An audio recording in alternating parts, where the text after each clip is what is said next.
जिले का प्रसिद्ध शारदा हॉस्पिटल तिखमपुर। इस समय हम यहाँ मौजूद हैं डॉक्टर जेपी शुक्ला के यहाँ। डॉक्टर जेपी शुक्ला के दिनचर्या में क्या है, आइए देख सकते हैं किस तरीके से वो मरीजों का उपचार करते हैं और मरीजों के लिए अपना समय देते हैं।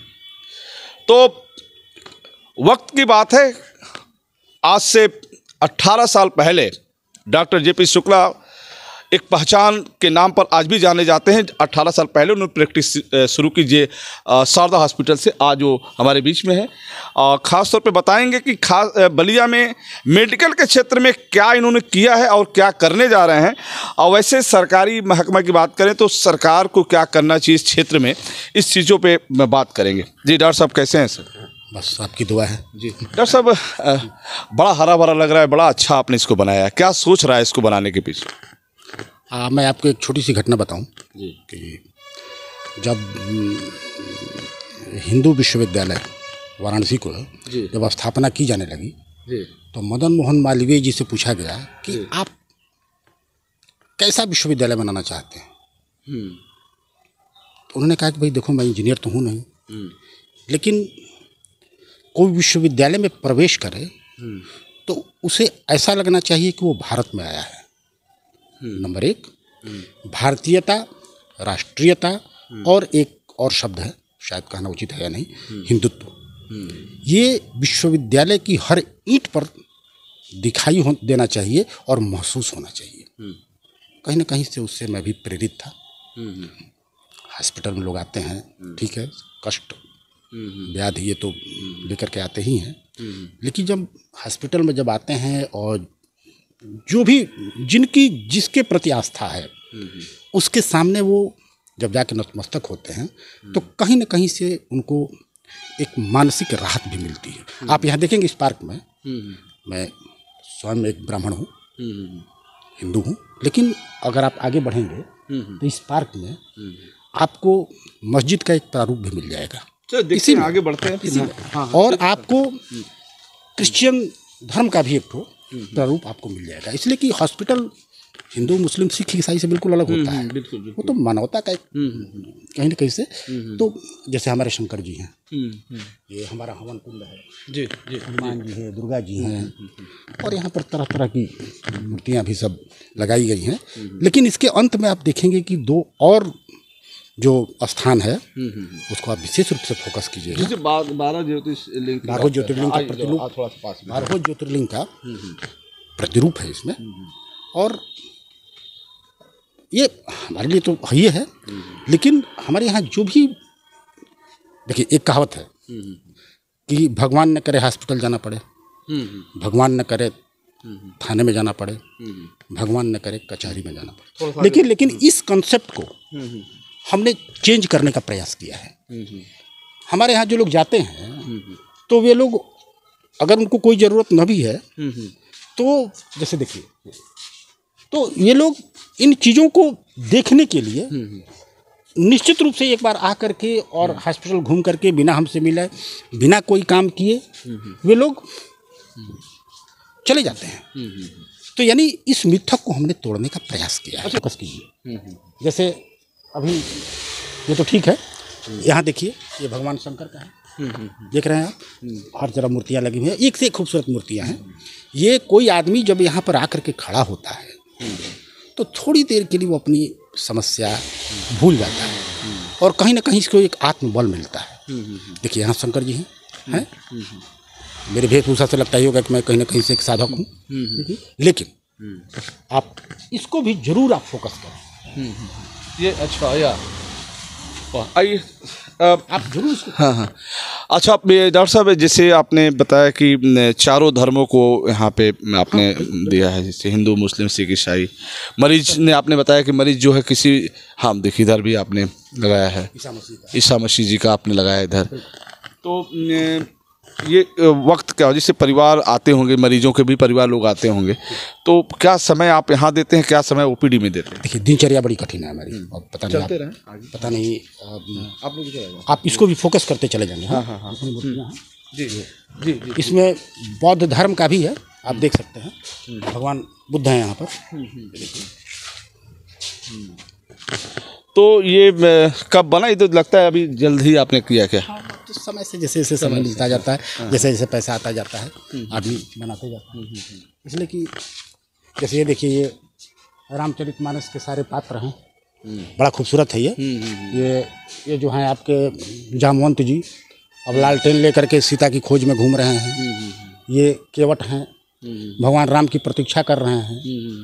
वो गिलहरी है जो कि श्वेत बांध रामेश्वरम में पुल के निर्माण के समय में जो भगवान राम की अर्चना कर रही है, क्योंकि गिलहरी वो खुद गिलहरी नहीं है, वो उसको ज्ञान है कि वो कौन है और जिसका पुल बनाया जा रहा है जिसके लिए वो भी कौन है, इसका ज्ञान है इस गिलहरी को। तो ये सारे पात्र भी हैं और ये चीज़ें बड़ी अच्छी, मतलब इसमें पूरा राम जानकी दरबार है ये।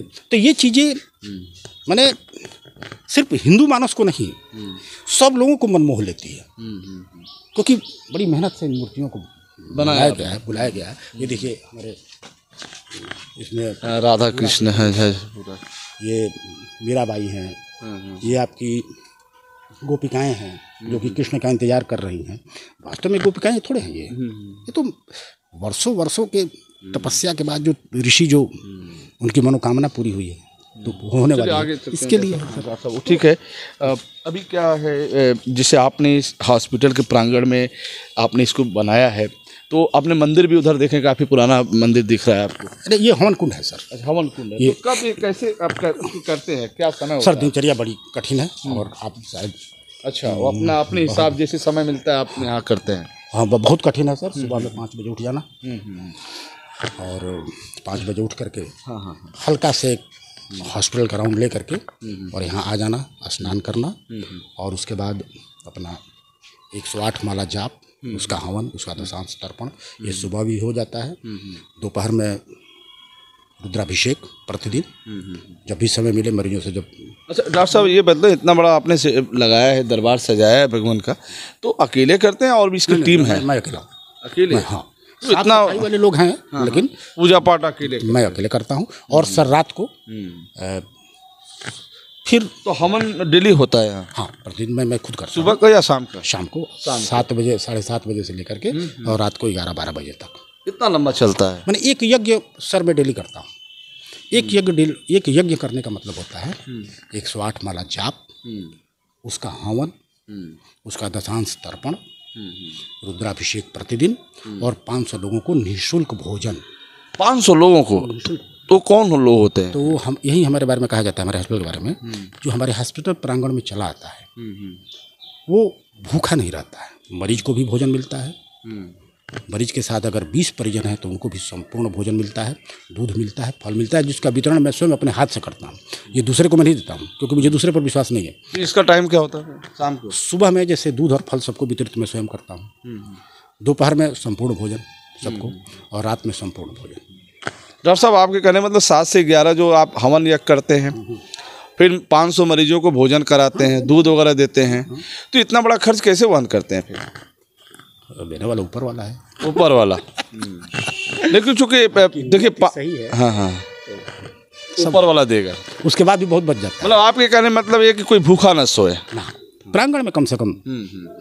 कहीं कहीं नहीं, इसको तो आप भोग लगा के देते होंगे ना, फिर भगवान का भोग लगाने के बाद ही करते होंगे? तो ऐसे भोग तो ऐसे ही लग जाता है, ऐसे ही लग हाँ, लेकिन उसका कोई तो सब मिला जो। डॉक्टर साहब आज का जो आपका मिलने का तरीका रहा हमारा, खास तौर पे हॉस्पिटल के अंदर ये कम देखने को मिलता है कि एक तरफ मरीजों का उपचार और दूसरी तरफ मरीजों की सलामती के लिए पूजा पाठ भी ना। हम बता रहे हैं पूजा पाठ को हॉस्पिटल से नहीं जोड़ना है।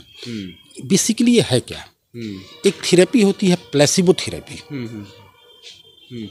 जैसे कोई बूढ़ी माँ है, कई दिनों से बेहोश है या थोड़ा सा उदाहरण होश में आ रही है, नहीं आ रही है, और उसको झूठ मूठ का कह दिया, अरे तुम्हारा लड़का तो जिंदा है, ठीक है, आने वाला है परसों।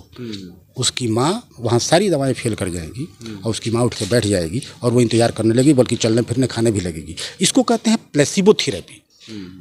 हमारे जो हिंदू मानस है, हमारा अध्यात्म रग रग में बसा हुआ है। वो चाहे राजा हो, चाहे रंक हो, चाहे वो लंट हो, चाहे संत हो, चाहे महंत हो, भगवान के प्रति आस्था सब में है। ऐसी जब कोई भी बात होती है, कोई भी ऐसा स्थान होता है या उससे रिलेट करके अगर उससे कोई बात कही जाती है तो आदमी बड़े ध्यान से सुनता है और उसको कहीं ना कहीं से वो चीज़ें अच्छी लगती हैं। आज वो चीज़ें अच्छी लगती हैं तो वो हमारे ट्रीटमेंट में सहायक हो जाता है। इसको कहते हैं प्लेसिबो थेरेपी। तो सब संबंध मिलता है। ये कहीं से इसका मतलब ये नहीं कि मैं कट्टर हिंदूवादी हूँ या कट्टर मुसलमानवादी हूँ। अगर ऐसा होता तो क्योंकि बहुत सारे मुसलमान भी आते हैं जो कि इधर से जाते जा करके अपने स्थान पर जा करके थोड़ा सा दुआ मांग करके फिर चले जाते हैं। चलिए, बिल्कुल सही है। हम डॉक्टर जेपी शुक्ला जी से बात कर रहे थे, चूँकि ज़िले के प्रसिद्ध डॉक्टर हैं। हम आज उनके हॉस्पिटल में हैं। अभी जिस तरीके से आपने देखा यहाँ किस तरीके से इन्होंने अपने हॉस्पिटल कैंपस से, चूँकि आवासीय क्षेत्र भी है इन्हीं का, इसी में रहते भी हैं, तो किस तरीके से मंदिर, अब देखें देवी देवताओं का किस तरीके से स्वरूप, मंदिर वगैरह, फूल और इन्होंने जो बनाया है वाकई को बाकी आकर्षण का केंद्र है, सुंदर है। वक्त भी है। फिलहाल हम दूसरे भी टॉपिक पे बात करेंगे डॉक्टर साहब से, चूँकि आज बलिया में क्या ज़रूरत है जिसको लेकर आइए हम बात करते हैं। फिलहाल अब तक की खबरों में बस इतना ही, फिर हम आपसे मिलेंगे। नमस्कार।